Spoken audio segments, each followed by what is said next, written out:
d'évangélisation personnelle. Et c'est une bonne chose, car nous sommes chacun appelés à rendre témoignage de notre rencontre personnelle avec Jésus. Mais lorsque les chrétiens se rassemblent pour annoncer l'évangile, quand l'accent est moins mis sur le nombre de conversions, quand le peuple de Dieu met la main à la pâte et s'encourage mutuellement, cela crée une émulation qui pousse à demander: sommes-nous tous en train d'aider nos amis non chrétiens à comprendre l'évangile, plutôt que nous demander qui a conduit le plus de personnes à Christ? En fait, c'est pour dire que dans l'esprit d'évangélisation, on ne doit pas se focaliser sur soi-même.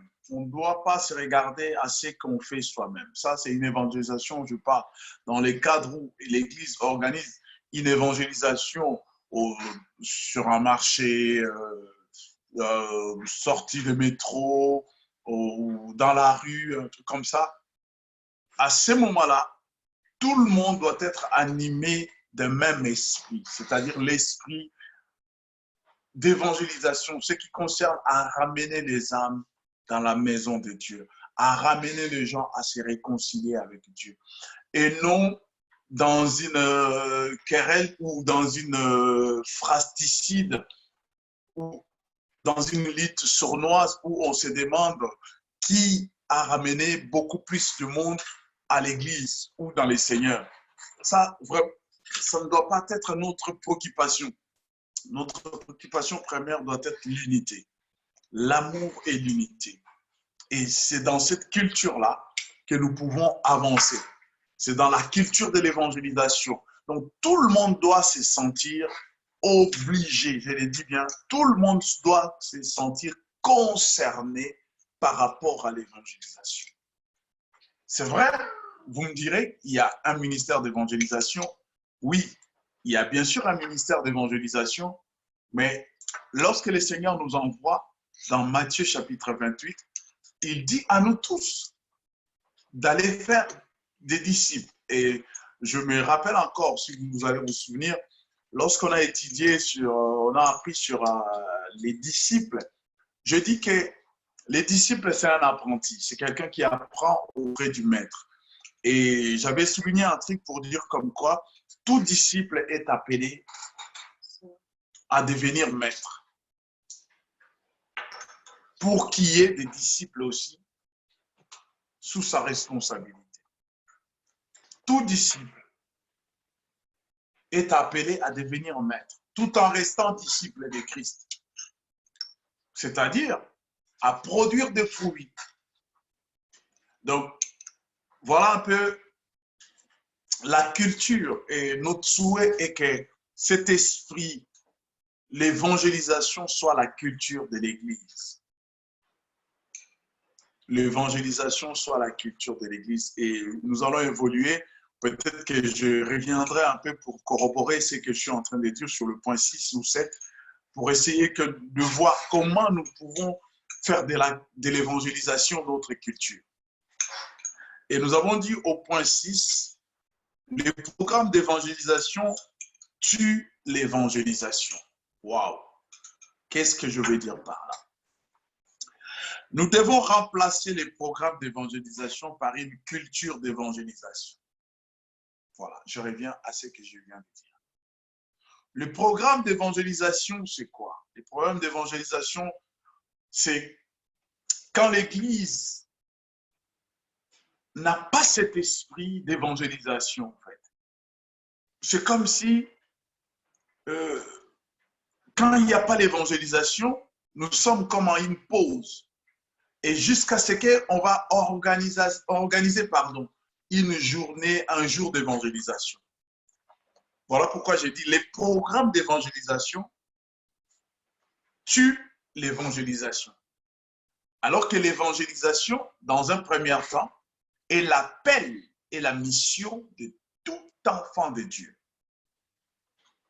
Mais lorsque nous sommes dans les cadres de l'Église, si nous ne sommes pas animés de cet esprit, du coup, les jours où l'évangéliste ou le pasteur ou les anciens, les responsables de l'Église n'organisent pas des journées d'évangélisation, c'est comme si ces programmes étaient en pause. Alors que l'évangélisation n'est même pas un programme, c'est la vie de l'Église. C'est la vie de l'Église. Lorsque nous parlerons de notre cours, l'évangélisation et la prière. D'ailleurs, lorsque nous lisons dans les Actes des Apôtres, nous voyons l'Église réunie, l'Église ensemble, en train de persévérer ensemble. Je disais, l'évangélisation et la prière sont parmi les cerveaux moteurs de l'Église, et surtout la prière. Surtout la prière. Des fois, je suis un peu écœuré. Bon, je nous comprends. Peut-être que les travail, je dirais comme ça. Mais des fois, je suis un peu écœuré que nous ne prenons pas le temps de prier ensemble. Et lorsque nous prions ensemble, des fois, il y a des gens qui font vraiment rien, comme ce temps, mais ils ne sont pas connectés. Je me dis, le Seigneur il nous voit, il nous connaît, chacun, il a ses occupations aussi, mais on ne peut pas aller loin si on n'a pas une vie de prière ensemble. Je pense que c'est la prière qui fait que nos esprits s'unissent pour qu'ensemble, nous ayons une même pensée, un même esprit, une même vocation et que nous puissions tous en voir l'avenir de l'Église d'une manière un peu, d'une manière gracieuse. Sinon, je ne vois pas. Hein. On peut avoir tous les enseignements qu'on peut, on peut avoir tout ce qu'on veut, mais quant à ce qui concerne former une église, je vous dis, on peut avoir même une église, je ne sais de combien de personnes, mais si on n'a pas cette culture d'évangélisation, c'est un peu compliqué, quoi. C'est un peu compliqué. L'église risque de ressembler à des communautés, à des rassemblements des gens de telles dénominations, de telles régions, de tels quartiers, de telles villes. Mais alors que la vocation de l'Église n'est pas celle-là. Je disais, nous devons remplacer les programmes de l'évangélisation par une culture de l'évangélisation. Les programmes sont pour l'évangélisation, c'est que les sucres est pour la nourriture. Un régime strict de ces programmes d'évangélisation va produire de l'évangélisation sous-alimentée. De ce fait, nous devrions ressentir un sain malaise à propos des programmes d'évangélisation. Nous devons les utiliser de façon stratégique et avec modération pour ne pas dire pas du tout. Voilà. Donc, c'est pour dire que ce n'est pas un régime avoir le programme de l'évangélisation. Je dis, moi, dans ma vision, dans mes pensées, je vois l'Église, je ne vois pas l'Église sans l'évangélisation. Et je ne vois pas l'évangélisation sans l'Église. Parce que le but de l'évangélisation, c'est de ramener les gens dans la maison de Dieu. Et la maison de Dieu aujourd'hui est représentée sous deux formes.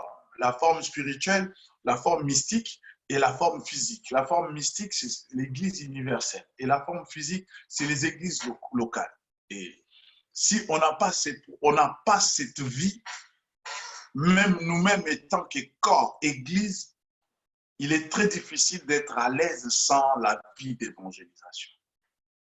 Donc, au lieu de programmes, faisons de l'évangélisation vraiment une vie à part entière, que l'Église organise ou pas, mais chaque chrétien, chaque responsable, chaque membre de l'Église doit savoir qu'il a vocation, il a l'appel d'évangéliser. Et le point 7, je disais, l'évangélisation est conçue pour l'Église et l'Église pour l'évangélisation. C'est ce que je viens de dire. Une église en bonne santé a une culture de l'évangélisation et la clé d'une évangélisation réussie. Jésus n'avait pas oublié l'évangile quand il a construit son église. En effet, une église en bonne santé est censée arborer l'évangile. Pensez à tout le moyen que l'église rassemblée possède pour présenter l'évangile. Nous chantons l'évangile, nous voyons l'évangile à travers les sacrements. Nous entendons l'évangile lorsque nous prêchons et prions. Une saine culture de l'évangélisation n'a pas l'objectif de recréer l'Église pour l'évangéliser.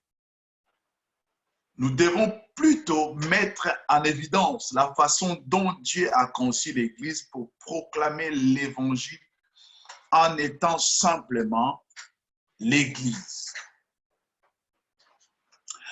Lorsque Jésus nous envoie dans Matthieu 28, à partir du verset 29, il dit « Allez, faites de toutes les nations les disciples ». Ça, c'est la mission de l'Église. Ce n'est pas la mission d'un pasteur, ce n'est pas la mission d'un évangéliste. C'est la mission de toute l'Église. Et ici, Jésus s'adresse à toute l'Église, sans exception, à tous ceux qui ont repris en lui. Des fois, nous revendiquons Marc 15, 16 ou Marc 16, 15. Nous revendiquons à tous ceux qui l'ont reçu. Nous revendiquons Jean 2, 8. Nous revendiquons Marc 15, 16. Mais lorsqu'il s'agit de l'évangélisation, nous l'abandonnons comme chez les évangélistes.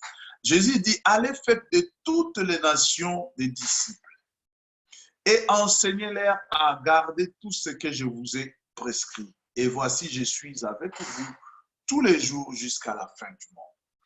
Et je disais, l'évangélisation est je ne sais pas, le poumon. Le poumon, oui.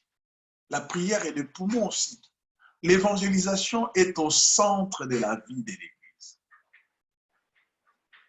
Une Église sans évangélisation, je vous ai dit, c'est un club de copains, c'est un club d'amis, c'est un club de ressortissants de Ngibinga, de ressortissants de Katakokombe.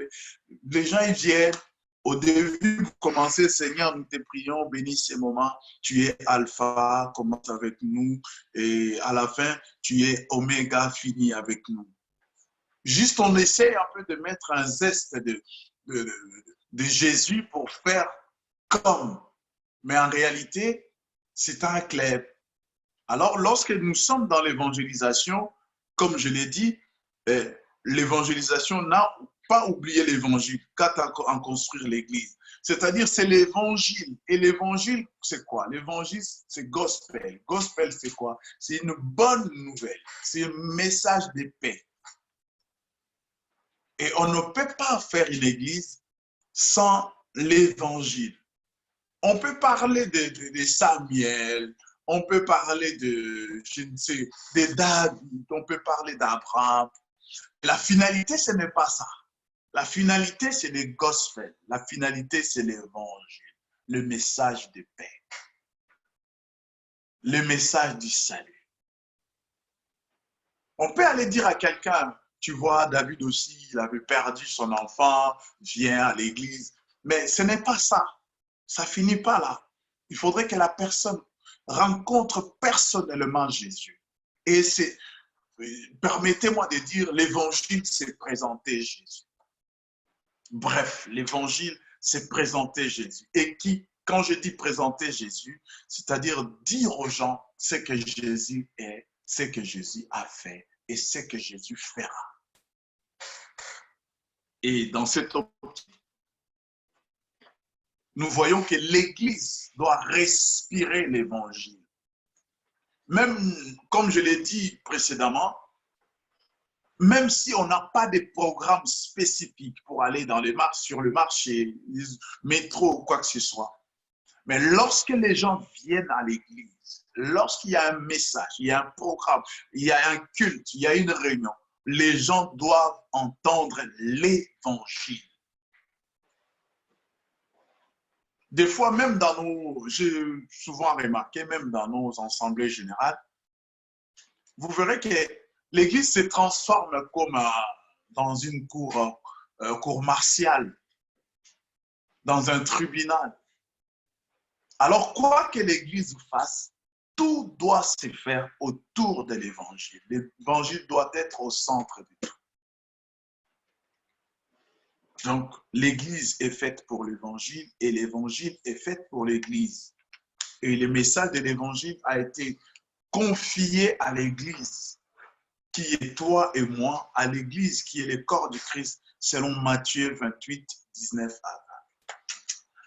Huitième point. L'évangélisation repose sur l'amour et l'unité. Ça, franchement, je n'ai pas beaucoup de choses à vous dire. Jean 13, 35 nous dit,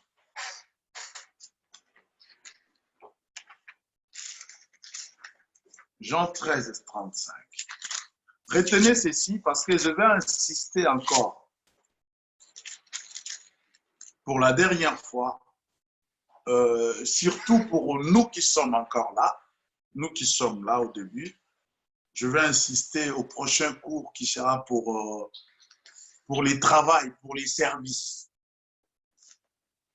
Je vais insister sur ce point. Jésus dit à ses disciples, Jean 13, 35, à ceci, tous connaîtront que vous êtes mes disciples si vous avez de l'amour les uns pour les autres. À ceci, allez faire de toutes les nations les disciples. Mais lorsque vous irez vers ces nations, l'une des choses qui ferait que ces nations croient à votre message, c'est lorsque vous aurez l'unité. Lorsque vous serez unis autour de mon nom. Lorsque les gens qui ne sont pas disciples verront cette unité en vous,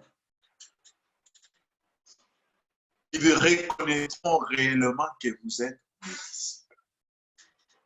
Vous êtes mes apprentis. Vous apprenez de moi. La reconnaissance, lorsque le monde nous reconnaisse dans l'unité, et cette unité est qualifiée par l'amour. Le sceau de la perfection de cette unité, c'est l'amour. Bien aimé, on peut avoir le don, on peut avoir les ministères, les grâces, mais lorsqu'on est dans une équipe, on est dans l'église, s'il n'y a pas l'unité, il n'y a pas l'amour, dites-vous que nous sommes à côté. La Bible dit, dans 1 Jean, je crois, Dieu est amour. Celui qui n'a pas d'amour, il n'a pas. Ce qui fait la force d'une église, nous le verrons dans d'autres cours, ce qui fait la force d'une église, c'est l'unité et l'amour entre les responsables. Les responsables, les disciples doivent incarner le véritable amour qui produit l'unité. Jean 17, 20, 21, Jean 17, 20 à 21, la Bible dit ceci. Ce n'est pas pour eux seulement que je prie, mais encore pour ceux qui croiront en moi par leur parole, afin que tous soient un comme toi, Père, tu es en moi et moi en toi, que aussi soit un en nous, afin que le monde croie que tu m'as envoyé. Alléluia. Cette unité, bien-aimée, l'Église de Dieu doit en chercher. Ici, c'est Jésus qui prie. Il dit, je ne prie pas seulement pour ceux qui sont avec moi aujourd'hui, mais pour ceux qui croiront en moi par leurs paroles. Donc, dites-vous, bien-aimés, aujourd'hui, nous sommes, je dis nous sommes, comme ça, vite fait, nous sommes 7. Il y aura des gens, même tout en étant déjà chrétiens ailleurs, mais qui viendront nous joindre. Il y aura des gens qui n'ont jamais été chrétiens, qui viendront nous joindre. Et ces gens-là doivent se sentir à l'aise, aimés, intégrés, comme si ça fait des années que nous sommes ensemble. Et cet amour, cette unité, l'Église, voilà pourquoi je dis tout à l'heure, il est agréable, il est très important que nous ayons des moments de prière. Ça, c'est un sujet où très souvent il faut prier quand on est ensemble, prier pour que Dieu nous donne l'unité, que Dieu nous donne l'amour. Je ne dis pas, je ne confonds pas l'amour et l'amitié, non. Non. Et très souvent, dans beaucoup d'amitiés, il y a ce que nous appelons l'hypocrisie. Les gens, ils se font semblant d'aimer, mais ils ne s'aiment pas. Je parle du vrai amour. L'amour qui supporte tout. L'amour lorsque nous avons un problème dans les collèges pastoraux et le problème reste dans le bureau, dans la chambre, dans la maison, là où on va le résoudre. Lorsqu'il y a un secret, lorsqu'il y a une confidence, lorsqu'il y a un problème, cela reste. Lorsque quelqu'un a commis une bêtise, on le supporte. On fait des sortes qui se redressent, qui reviennent totalement à Dieu. Lorsque je ne cherche pas seulement mon intérêt, tu ne veux pas que les autres interviennent, tu veux que chaque dimanche, toi, chaque dimanche, chaque vendredi, chaque mardi, c'est toi, dans la chorale, tu chantes du début à la fin, c'est toi la locomotive, les autres, c'est des wagons qui t'accompagnent. Cet amour qui recherche le bien de l'autre. Cet amour qui ne discrimine pas, qui ne met pas, qui ne regarde pas les gens par rapport à leur rang social. C'est de cet amour-là que l'Église doit chercher. C'est cette unité qui fera la force. Et je pense même, comme le dit la Bible dans les Actes des Apôtres, lorsque nous lisons dans le chapitre 2, la Bible dit, cette Église, je lis, vous connaissez l'histoire, je lis le 47e verset, il louait Dieu et obtenait la faveur de tout le peuple. Et le Seigneur ajoutait chaque jour à l'Église ceux qui étaient sauvés. Et si vous réalisez ces versets chapitres à partir du 42, vous verrez que tout ce que je suis en train d'énumérer ici, c'est ce qui a fait la force de l'Église primitive. La Bible dit, ils étaient tous ensemble. Quelqu'un me dira, aujourd'hui, c'est impossible. Oui, vous avez raison. Mais aujourd'hui, nous avons la possibilité d'être tout ensemble en esprit. De mettre tout ensemble en esprit. De tout partager. en esprit, s'il y a l'amour, bien sûr.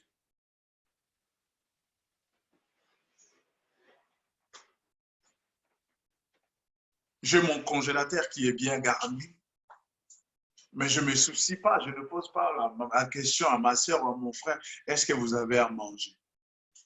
Non, je vis ma vie, bon, voilà quoi, nous sommes en Europe, on ne manque pas à manger, bon, voilà. J'ai surtout les femmes, excusez-moi. Tu as 75 paires de chaussures. 75, je dis bien. J'en vois chez moi. 75 belé. Tu as beaucoup.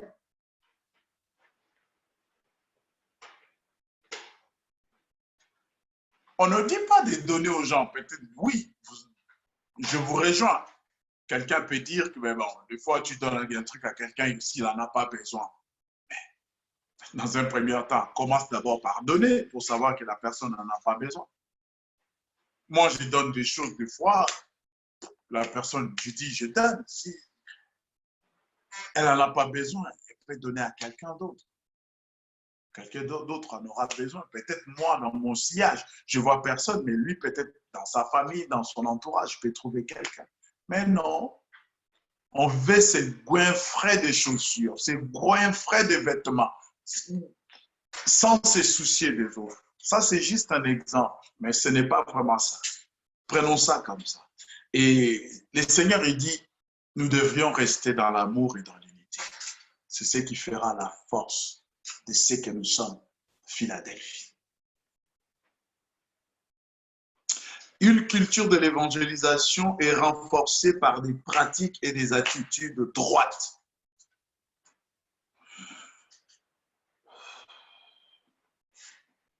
Nous devons nous assurer que nous voyons l'évangile comme une discipline spirituelle, comme la prière. Je l'ai dit, si l'Église n'organise pas, ce n'est pas une pause. La vie d'un disciple, l'évangélisation. La vie d'un enfant de Dieu reflète l'évangélisation.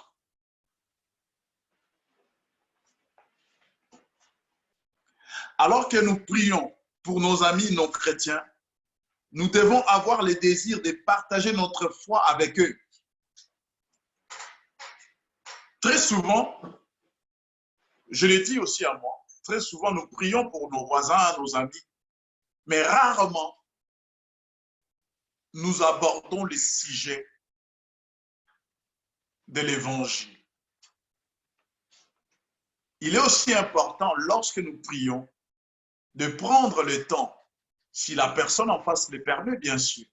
Parce que des fois, on bute sur un mur, on ne sait même pas comment glisser, même le fils que Jésus t'aime, on n'a pas l'accès. Mais prions aussi que le Seigneur nous ouvre cette porte, afin que nous puissions déposer la sémence.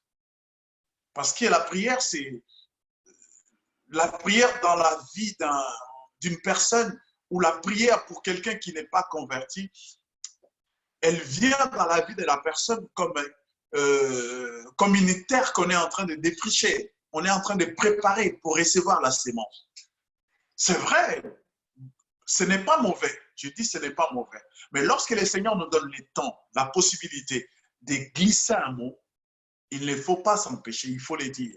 Mais des fois, comme je l'ai dit, ce n'est pas facile. Tu as un voisin, déjà, vous ne vous dites pas, même, il ne sait même pas vous balancer la main. Donc, on ne se parle pas. On n'a pas la possibilité de lui dire que Jésus t'aime. Vous voyez, on peut le dire, mais des fois, avec beaucoup de sagesse, si on le dit, ça risque d'être pris comme une provocation. Et il faut agir aussi avec beaucoup, surtout dans les voisinages, dans le travail. Il faut agir avec beaucoup de sagesse. Beaucoup de sagesse. Parce que tu peux croire en train d'évangéliser alors que tu es en train d'endurcir. Ouais. Donc, voilà pourquoi, je l'ai dit au début, j'ai dit, lorsque nous évangélisons, ne cherchons pas à victimiser ou à condamner la personne en face. Par contre, la personne que tu évangélises doit se sentir captivée par ton message. Tu ne dois pas te mettre au centre de cette conversation. Tu dois essayer de le mettre en valeur, comme si c'est lui la vedette en fait. Toi, tu t'effaces, tu fais jouer la personne avec l'évangile, la personne avec Jésus. Mais très souvent, non, on parle comme, bon, nous, on est du TTS, vous, destination enfer. Donc, ce n'est pas ça, en fait. Nous ne devons jamais prendre l'évangile pour acquis dans nos conversations avec les non-chrétiens. Voilà, c'est ce que je viens d'expliquer un peu. Quand je dis ne pas prendre l'évangile comme un acquis, tu viens déjà avec des a priori, comme c'est bon, l'évangile c'est une puissance et les saluts. Ouais, l'évangile devient une puissance lorsque la Bible dit et une puissance et les saluts de quiconque croit. C'est là où l'évangile devient une puissance parce qu'il commence à agir dans la personne. Mais lorsque la personne ferme la porte à l'évangile, à ce moment-là, l'évangile n'agira pas à la personne comme une puissance. Nous devons considérer l'évangile comme étant les centres sur lesquels nous alignons nos vies. C'est ce que je dis. Ainsi que la manière par laquelle on vient à Dieu pour être sauvé. Tu mets la personne, excusez-moi, tu mets la personne face à l'évangile. Tu fais jouer et la personne et l'évangile, je l'ai dit. La personne et l'évangile. Et quand je parle de l'évangile, c'est Christ. Toi, tu t'effaces. Tu peux apporter ton témoignage. Mais quant à la personne, vraiment, le plus important est que la personne rencontre Jésus. C'est dans ce que la Bible dit dans Matthieu 28, 19. Nous tournons toujours autour de ces versets. Allez, faites de toutes les nations. Enseignez-leur tout ce que je vous ai prescrit. Bien-aimés, je vous dis, à nous qui écoutons ce message, à vous de la Philadelphie, à nous de la Philadelphie, il est très difficile d'être efficace dans ton service si tu n'as pas le temps de lire l'évangile. Je vous dis la vérité. Ne croyez pas tout ce que je parle, tout ce que je dis, tout ce que vous entendez sur Internet. Ce n'est pas ça ce que Dieu veut de vous. Dieu veut de vous que vous vous découvriez dans l'évangile, dans sa parole. Dieu peut t'interpeller par la parole d'une autre personne. Dieu peut t'interpeller, il peut te parler. Ce n'est pas ça. Je ne parle pas de... Je parle de nous qui aspirons, au service. Parce que si Dieu me parle au travers de la sœur Nanette, oui, Dieu peut me parler au travers d'elle par rapport à un message qu'il a prêché. Mais si moi, je n'ai pas de quoi parler aux autres qui n'entendront pas la sœur Nanette, qui à ce moment-là attendront que ce soit moi qui les parle, qu'est-ce qu'ils vont recevoir? La sœur Nanette, c'est le pasteur, les hommes de Dieu que nous suivons sur Internet. Dieu te parle au travers d'eux. Et toi, pour parler aux autres, si tu ne sais pas regarder dans les Écritures, si tu ne sais pas puiser dans les Écritures, tu vas parler de quoi? Tu vas parler de ce que la sœur Nanette a parlé? Mais ce que la sœur Nanette a parlé, toi, tu vas parler sans l'esprit d'esprit qui animait ce que la sœur Nanette a parlé, a dit. Sans l'esprit de la parole, tu vas parler la parole sans l'esprit de la parole. Il est très important, étant que responsable, de passer du temps dans la lecture de la parole. Lisez-la comme ça, lisez la parole comme ça, même si vous ne comprenez rien, pourvu que ça reste. L'évangélisation doit être incarnée. L'un des plus grands besoins de nos églises aujourd'hui, c'est d'avoir des responsables qui incarnent courageusement ce que signifie être ambassadeur de l'évangile. C'est ce que j'ai dit. Les responsables qui incarnent courageusement ce que signifie être ambassadeur de l'évangile.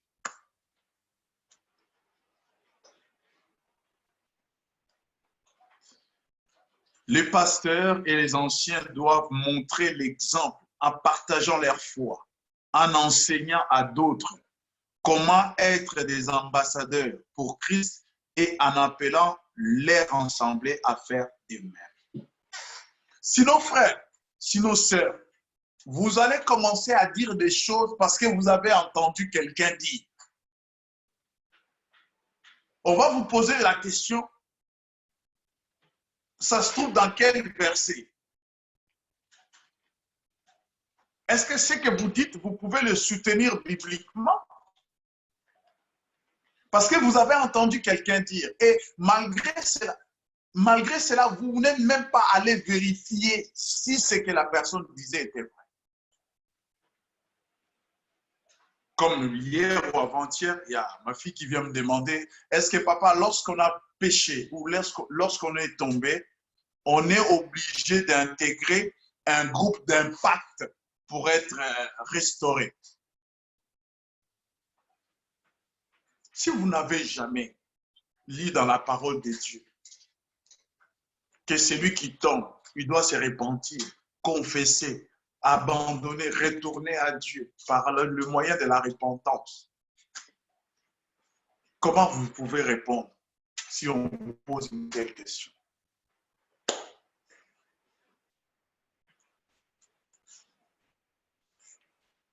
Si on vous pose une question, hier j'ai posé une question sur une plateforme.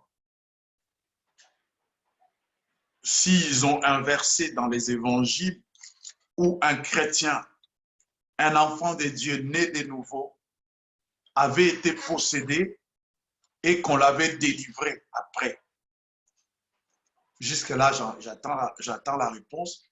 Et j'ai même vu, je ne sais pas s'ils m'ont bloqué, je ne vois plus rien. Pourquoi? Parce que nous avons des responsables, nous avons des pasteurs, nous avons des enfants de Dieu qui ne connaissent pas leur mission. La Bible dit dans 2 Corinthiens 5, 20, nous allons voir si c'est une affaire des pasteurs ou c'est une affaire de 2 Corinthiens 5.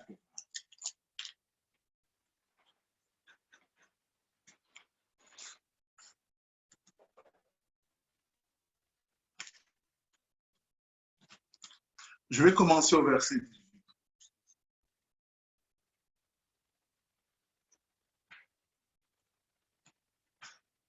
Et tout cela vient de Dieu, qui nous a réconciliés avec lui par Christ et qui nous a donné les services de la réconciliation ou ministère de la réconciliation.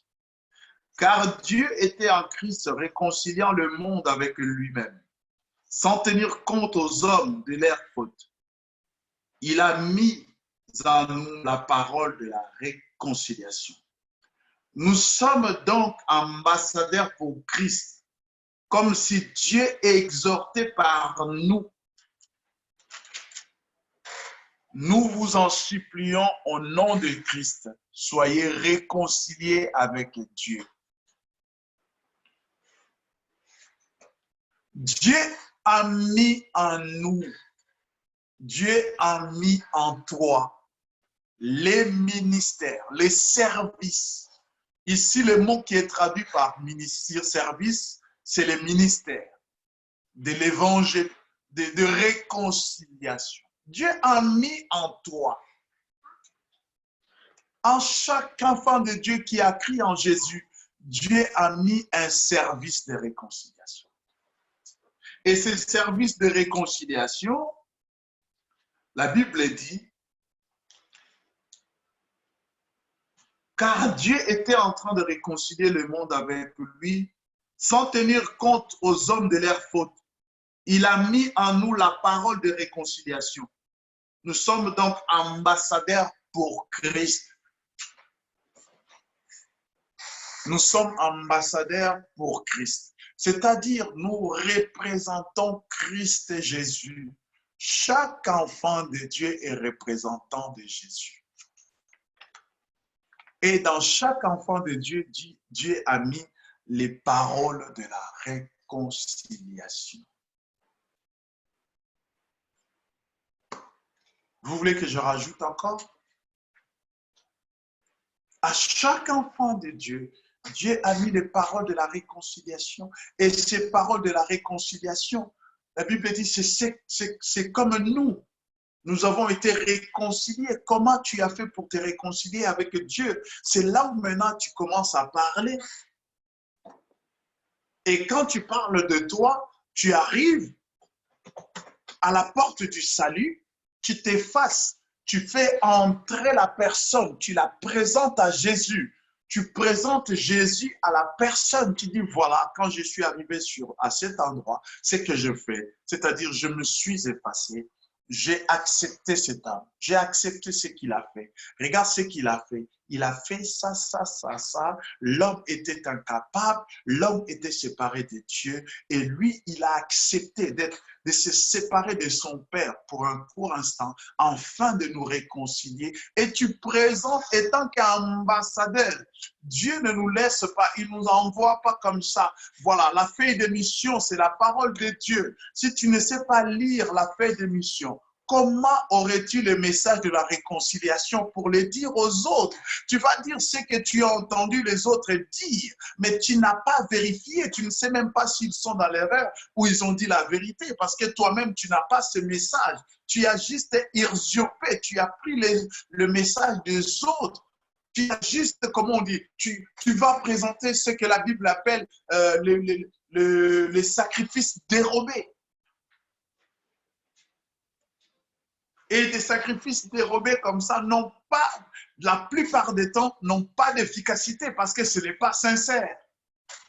Ce n'est pas vrai. Ce n'est pas vrai. Lorsque je raconte mon témoignage, c'est mon témoignage. Tu peux te l'approprier et aller dire aux autres, même le Saint-Esprit ne te suivra pas. Parce que il saura que ce n'est pas ton témoignage, ce n'est pas ta vie, c'est la vie de quelqu'un. Toi, dis ta vie. Dieu a besoin que tu dises ce que toi, tu as vécu. Nous tous n'avons pas vécu la même expérience. Moi, j'ai été touché par, le jour où je donnais ma vie à Jésus, j'ai été touché par un message de sanctification. Peut-être que toi, tu as été touché par un message de sainteté, un message de séparation, un message, je ne sais pas, de condamnation, je ne sais pas. On n'a pas été touché de la même manière, on n'a pas vécu la même expérience.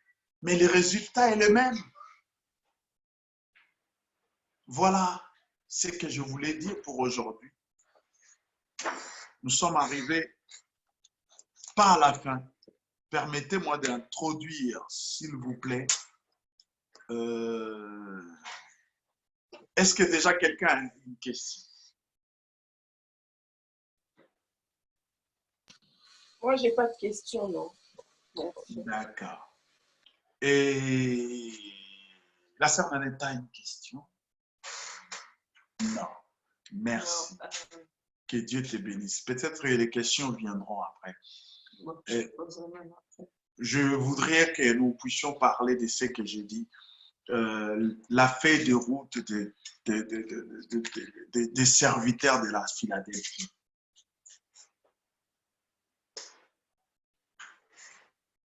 Je vais donner les caractéristiques ou la feuille de route. Je vais énumérer quelques points.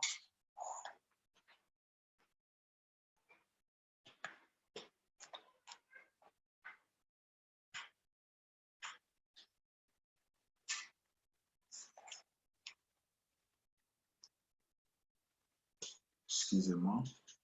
Bien aimé, le but de ce ministère, c'est de voir ce ministère grandir. Quand je parle de grandir, je ne parle pas seulement sur le plan numérique. Je parle aussi sur le plan spirituel. Et on peut numériquement voir une petite église, mais spirituellement, Dieu la considère comme grande. Dieu a beaucoup d'estime C'est là où nous revenons dans Philadelphie. Mon souhait le plus ardent est que je ne sais pas, je ne peux pas me limiter. Je ne sais pas. Mais j'ai dit, même si Dieu nous donnait un nombre de personnes limité, là où nous sommes, qui est dans ce ministère, qui est dans ces services, qui est quelqu'un qui ira ailleurs, ou quelqu'un qui recevra quelque chose à partir de ce ministère, et là où il ira, Dieu fera des grandes choses avec lui.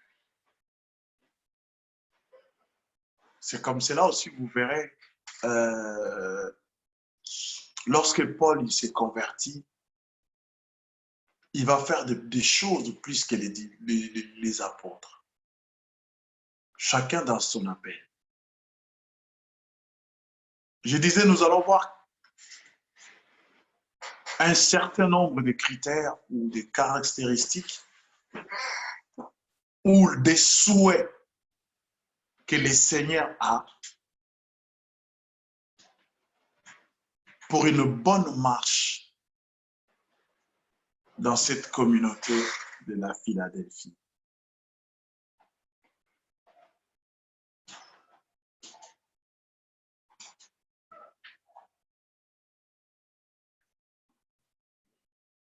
Et si nous souhaitons voir la croissance de l'Église, je parle dans tous les domaines, dans tous les plans, spirituel et numérique, nous devrions, premier point,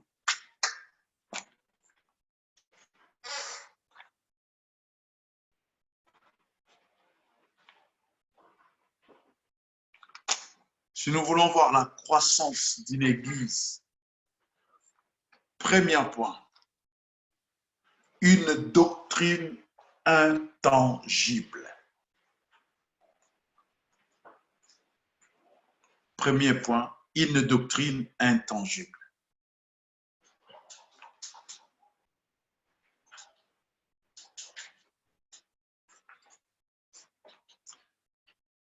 Par là, je vais demander à la sœur Elika,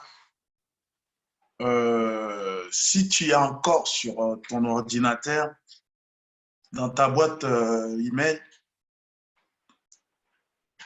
la petite brochure sur notre confession de foi, de les Oui, je envoyer à l'ai. tout le monde. Ouais. Que tu l'envoies à tout le monde. D'accord.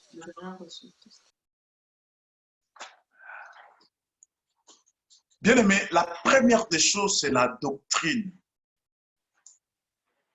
Et pour s'adhérer à une vision, il faut comprendre la doctrine. On ne peut pas évoluer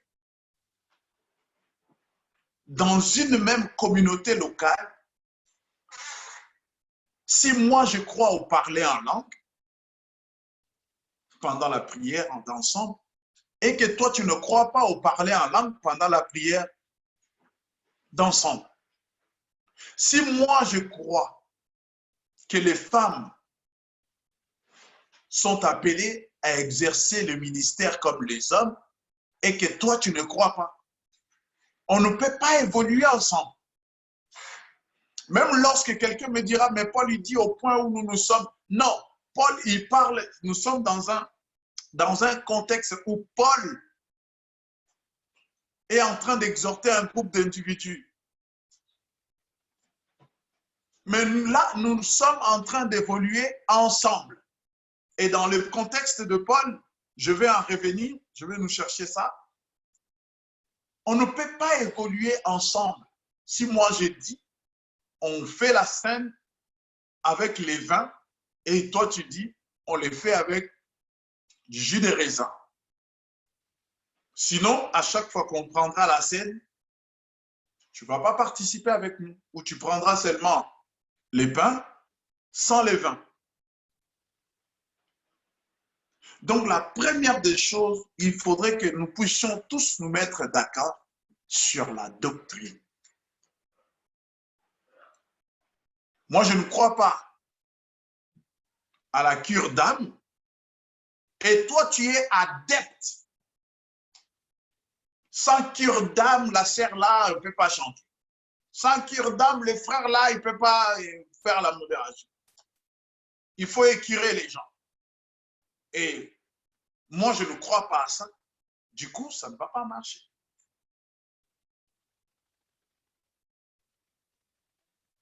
Je ne crois pas à la délivrance. Je ne crois pas à la possession d'un la possession démoniaque d'un enfant de Dieu. Et toi, tu y es à fond. Ça ne marchera pas. La première des choses, c'est d'avoir une doctrine intangible. Qu'on se mette d'accord sur ce point. Si on est d'accord, on continue. Si on n'est pas d'accord, soit on descend de l'embarcation, on laisse les autres continuer. Je voudrais dire ici une chose, parce que ça m'est venu dans la tête. Les années que nous avons fait dans les Seigneurs, cela ne fait pas de nous un serviteur de Dieu. Les années que nous avons fait dans les Seigneurs, cela ne nous donne pas une vocation. Quelle que soit la connaissance de la parole que nous avons, cela ne prouve pas que nous sommes appelés à exercer un ministère. Bref. S'il te plaît, Sœur Elika, tu nous envoies ça. Et deuxième point, chaque église doit définir les priorités de son service. Chaque église doit définir les priorités de son service ou de ses services. Mais je préfère de son service.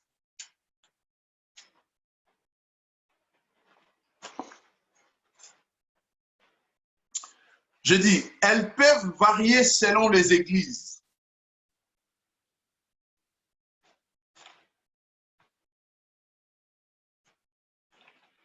Les priorités peuvent varier selon les églises.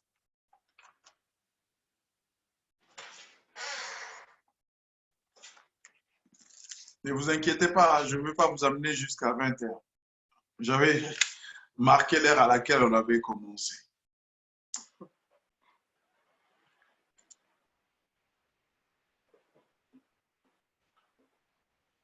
Discernons les priorités, point. Ça peut être l'adoration. Ça peut être l'adoration.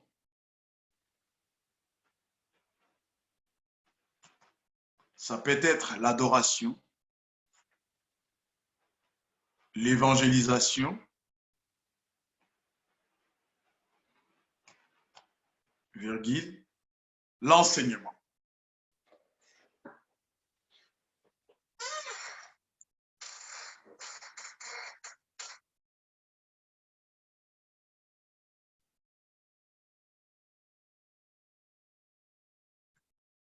Ces priorités doivent être peut-être l'adoration, virgule, l'évangélisation, virgule, l'enseignement, virgule, etc., etc. Ici, à Philadelphie, nous ne devions pas nous éparpiller. C'est vrai. Moi, je me dis, bon, peut-être qu'on se considère comme, pas vraiment comme une église, mais que le Seigneur nous aide, que nous puissions vraiment nous considérer comme une église. On doit se définir. Je ne sais pas, mais moi, il m'est déjà arrivé, quand vous entrez dans une église, vous sentez vraiment la louange vous connecte, la louange vous emporte. Mais des fois, lorsque les pasteurs ils passent devant, il commence à raconter ses histoires avec sa femme, ses enfants. Il commence à dire des choses que lui-même ne vit pas. Vous sentez, il y a une baisse de tension.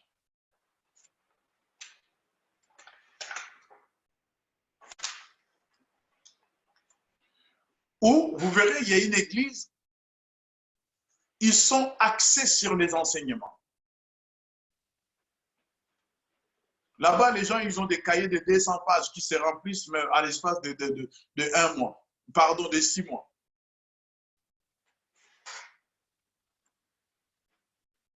Lorsque les pasteurs enseignent, ils enseignent sur ces sujets, après sujet, après sujet, sujet après sujet, sujet après sujet. Et l'église est à l'aise. Les gens croissent dans cet élan, dans ce que l'homme de Dieu fait, dans ce que l'église, les anciens font. Et c'est ce que je souhaiterais, que nous puissions nous définir ici dans Philadelphie. En quoi nous allons être axés? En quoi? Est-ce que l'adoration, la prière, l'évangélisation, les enseignements? Si je vous pose la question, qu'est-ce que vous pensez ici à Philadelphie? Nous sommes forts dans quoi? Si je peux dire, permettez-moi les termes. Nous sommes forts dans quoi? La prière. Sœur Elika. Oui, moi aussi, je dis prière. Gloire à Dieu. Amen. Et c'est là où maintenant, si on dit prière, c'est là où maintenant on doit voir tout le monde s'est mouillé les maillots dans la prière. C'est là, tout le monde. Je suis tout à fait d'accord avec vous. Moi, je voyais deux choses. Je voyais la prière et quand je parle de la prière, c'est dans tout, hein, dans tout. La prière, il y a l'adoration, il y a la louange, c'est ça la prière, non? Pas les prières, on dit la prière. Et dans la prière, il y a prière d'adoration, prière de louange, prière d'intercession, prière de supplication, prière d'action de grâce, prière, hein? C'est ça, non? Oui. Non, c'est ça, je suis d'accord. Voilà. Et je voyais aussi les enseignements. Mais le Seigneur nous aidera. Mais sinon, on doit définir ces choses, toutes ces choses, et s'impliquer à fond. Bien aimé, si Dieu vous a appelé dans l'adoration, dans la prière en général, et que vous vous attardez dans les enseignements, vous passez à côté. Dieu a dit que dans votre église, les gens resteront, les gens viendront pour la prière. Les gens resteront pour l'intercession, pour la prière, pour la louange, pour l'adoration, parce qu'ils aimeront, ils seront tellement captivés, touchés qu'ils vont rester. Et si vous négligez cela, vous allez dans les enseignements. Vous passez à côté. Vous passez à côté. Donc, ces choses doivent être définies. Troisièmement,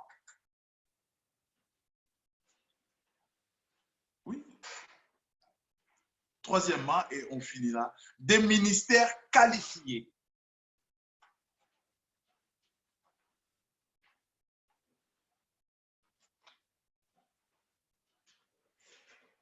Quelqu'un a une question?